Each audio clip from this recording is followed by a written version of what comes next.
अब हम ग्रामीण साख के स्रोतों की चर्चा करेंगे।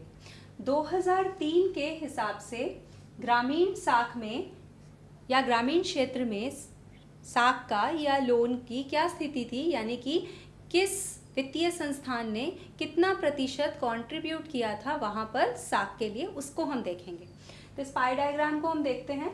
इसमें सबसे बड़ा जो आपका भाग है 30%, ये साहूकार, क्योंकि ग्रामीण क्षेत्रों में क्या होता है कि जो किसान होते हैं वो अशिक्षित होते हैं, तो ये अननेसेसरली डॉक्यूमेंटेशन या कागजी कार्यवाही जो व्यापारिक बैंक या कमर्शियल बैंक्स या आरआरबीज करते हैं उनके बारे में ये समझ नहीं पाते, या इनके पास अशिक्षा या शिक्षा का अभाव होता है, जिस वजह से ये लोग ज़्यादातर अपने लोन के लिए साहूकार पर निर्भर करते हैं या मनी लैंडर्स पर। तो सबसे ज़्यादा 30% जो लोन दिया गया है ग्रामीण साख में वह साहूकार के द्वारा दिया गया है। उसके बाद हम बात करें तो 27% सहकारी समितियों के माध्यम से दिया गया है।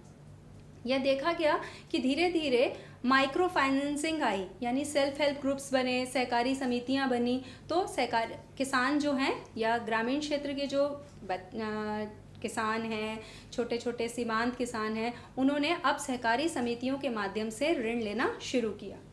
तो 27% सहकारी समितियों का कंट्रीब्यूशन है। उसके बाद अगर हम इस लाल भाग या रेड पोर्शन की बात करें जो कि 25% है, यह व्यावसायिक बैंकों द्वारा दिया गया है, यानी कि कमर्शियल बैंक्स के द्वारा। ठीक है। इसके बाद 7% जो है वह अन्य रिसोर्सेज, यानी कि ये रिसोर्सेज स्पेसिफाइड नहीं है। ठीक। इसके अलावा ये जो 7% ब्राउन कलर से जो 7% है, ये रिश्तेदार एवं दोस्त, क्योंकि ग्रामीण क्षेत्र में क्या होता है कि जो वहाँ की जो जनता होती है वो संस्थागत स्रोतों और गैर संस्थागत स्रोतों दोनों से ही साख की पूर्ति करती है। तो हमारे जो सहकारी समितियां हैं, व्यावसायिक बैंक हैं, ये तो संस्थागत स्रोतों का भाग हैं, लेकिन गैर संस्थागत में हमारे मित्र, रिश्तेदार, साहूकार, महाजन, ट्रेडर्स, ये सब आते हैं। उसके बाद 3% जो कंट्रीब्यूशन है वह है व्यापारी या ट्रेडर्स, जो गांव में कुछ व्यापारी वहां पर आते जाते रहते हैं। क्यों? क्योंकि वो किसान के द्वारा उत्पादित जो खेती है, जो उस फसलें हैं, उन फसलों को खरीदते हैं और फिर उन्हें जाके मंडियों में बेचते हैं।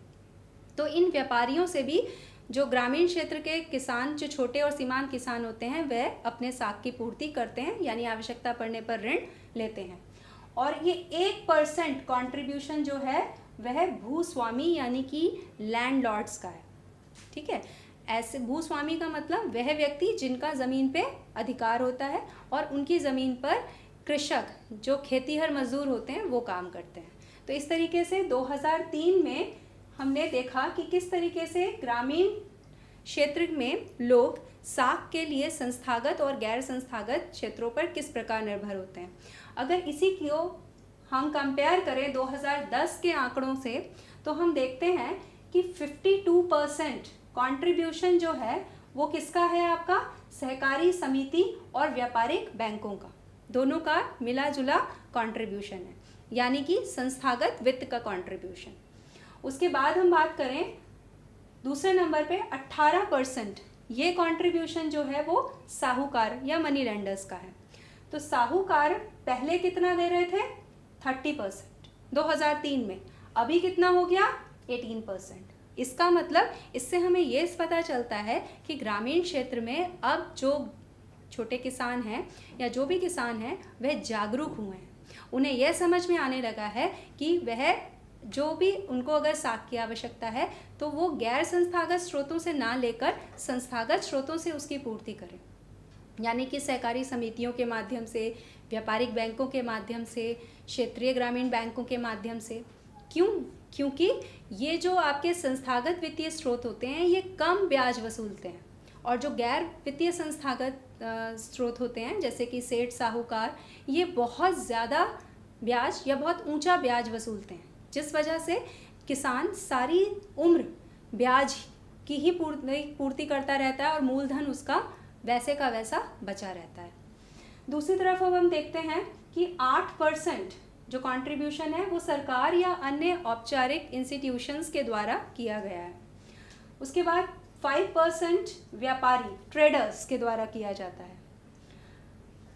6% भूस्वामी लैंड लॉर्ड्स ने किया और 4% रिश्तेदार एवं दोस्तों ने, यानी कि रिलेटिव से या अपने फ्रेंड से भी कभी कभी लोन ले लेते हैं लोग। उसके बाद ये 5% जो है वो अन्य, ये रिसोर्सेस अन्य अदर सोर्सेज से, और इसके अलावा 2% जो है वो अनिश्चित स्रोत हैं, यानी कि स्पेसिफाइड नहीं है।